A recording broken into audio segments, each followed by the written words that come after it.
নমস্কার বন্ধুরা, আজকে আমার চ্যানেলে আপনাদের সবাইকে স্বাগত জানাই। আজকে আমরা একটা দারুণ টেস্টি রেসিপি বানাচ্ছি, ঘুগনি।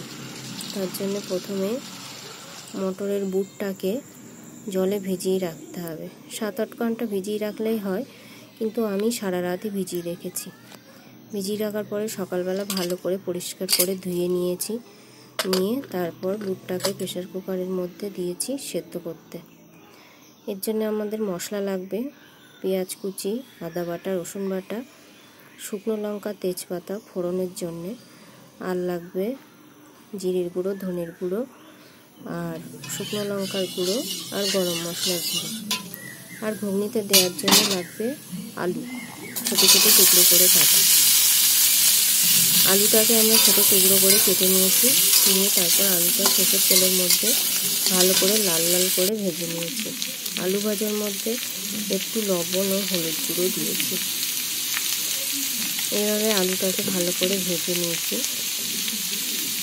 তারপর কড়াইয়ের মধ্যে তেল দিয়ে তেলে শুকনো লঙ্কা ও তেজপাতা ফোড়ন দিয়েছি। আপনারা এইভাবে বাড়িতে একবার বানিয়ে দেখবেন, খুবই ভালো লাগবে খেতে। অনেকে অনেকভাবে বানায়, কিন্তু আমি এইভাবে বানিয়েছি। এইভাবে বানালে খুবই ভালো লাগে খেতে। কড়াইতে পরিমাণ মতো তেল দিয়ে তার মধ্যে শুকনো লঙ্কা ও তেজপাতাটা ফোড়ন দিয়েছি। ফোড়ন থেকে সুন্দর একটি গন্ধ বেরোলে তার মধ্যে দিয়ে দিতে হবে পেঁয়াজ কুচি।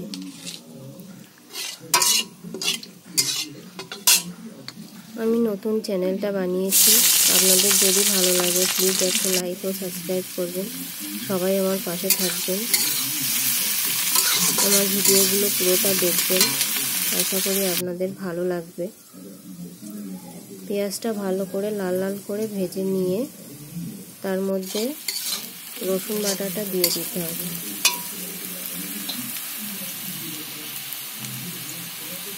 রসুন বাটাটা দিয়ে 5-7 মিনিট ভালো করে ভেজে নিতে হবে, যাতে রসুনের কাঁচা গন্ধটা চলে যায়। যতক্ষণ না রসুনের কাঁচা গন্ধটা চলে যায় ততক্ষণ ভালো করে মশলাটা কষিয়ে নিতে হবে। তারপর এর মধ্যে দিয়ে দিতে হবে আদা বাটা। আদা বাটা দিয়ে 2-3 মিনিট একটু কষিয়ে নিয়ে এর মধ্যে শুকনো লঙ্কার গুঁড়ো, ধনে গুঁড়ো ও জিরে গুঁড়ো 1 চামচ করে দিয়েছি আমি, 1 টেবিল চামচ দিয়ে ভালো করে কষিয়ে নিতে হবে। এর মধ্যে একটু হালকা গরম জল দিয়ে, যাতে মশলাটা তলায় না লেগে যায়। একটু গরম জল দিয়ে মশলাটা কষালে মশলাটা পুড়ে যাওয়ার ভয়টা থাকে না, মশলাটা সুন্দর কষানো হয়। মশলাটা কষিয়ে নিতে হবে যতক্ষণ না পর্যন্ত মশলার থেকে তেল ছাড়ছে।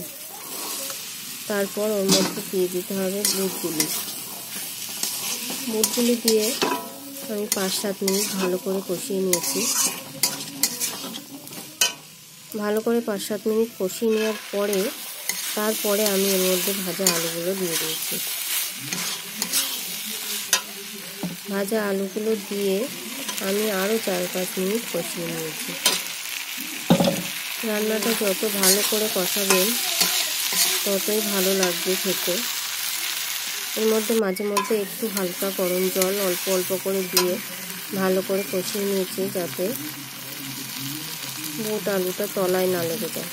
তারপরে এর মধ্যে দিয়ে দিয়েছি পরিমাণ মতো লবণ ও হলুদ গুঁড়ো দিয়ে আরও 2-3 মিনিট একটু কষিয়ে তারপর আমি এর মধ্যে দিয়ে দিয়েছি গরম জল। যে কোনো রান্নায় গরম জল দিলে তার স্বাদটাই আলাদা হয়। আমি প্রতিটা তরকারিতেই গরম জল দিই, খুবই ভালো লাগে খেতে। ঠান্ডা জল দিলে একটু সেদ্ধ হতে দেরি হয়, অতটাও ভালো লাগে না খেতে। গরম জল দিলে খুবই তাড়াতাড়ি সিদ্ধটা হয়ে যাবে এবং ভালোও লাগবে খেতে।